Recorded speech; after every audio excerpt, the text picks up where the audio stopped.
तो जैसा कि आप जानते हैं, हमारे प्यारे मनन जोशी, जो दिव्यम के किरदार में लोगों के दिलों पर राज कर रहे थे, उन्होंने अब इस शो को हमेशा के लिए अलविदा कह दिया है।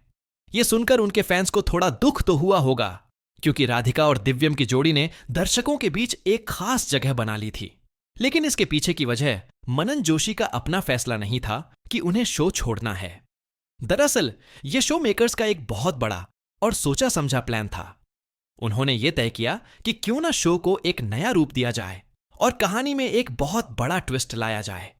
इसीलिए उन्होंने मन अति सुंदर के करंट सीजन को खत्म करने का फैसला किया और इसके बाद एक बिल्कुल नया सीजन लाने की तैयारी कर ली।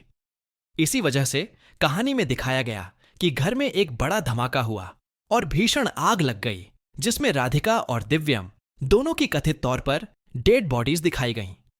ये सब सिर्फ कहानी को नया मोड़ देने और एक नए अध्याय की शुरुआत करने के लिए किया गया था। और इसी के बाद शो में पूरे 20 साल का एक बहुत बड़ा लीप आ गया है। अब कहानी हमारी प्यारी राधिका और दिव्यम की बेटी राधु के इर्द गिर्द घूमेगी।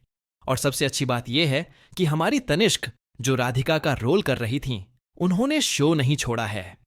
वो अब अपनी ही बेटी यानी बड़ी हुई राधु का किरदार निभाएंगी और वही इस नए सीजन की लीड कैरेक्टर होंगी। साथ ही कहानी में एक नए हीरो की भी एंट्री होगी, जिससे कहानी और भी दिलचस्प बनेगी।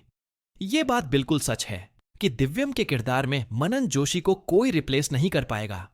उनकी एक्टिंग, उनका चार्म और राधिका के साथ उनकी केमिस्ट्री वाकई कमाल की थी। मुझे भी यकीन है कि उनके फैंस उन्हें बहुत मिस करेंगे। तो ये था पूरा किस्सा कि कैसे शो में इतना बड़ा बदलाव आया और क्यों मनन जोशी को दिव्यम का रोल छोड़कर जाना पड़ा। ये सब शो को नयापन देने और उसे दर्शकों के लिए और भी रोमांचक बनाने के लिए किया गया है। उम्मीद है अब आप पूरी बात समझ गए होंगे।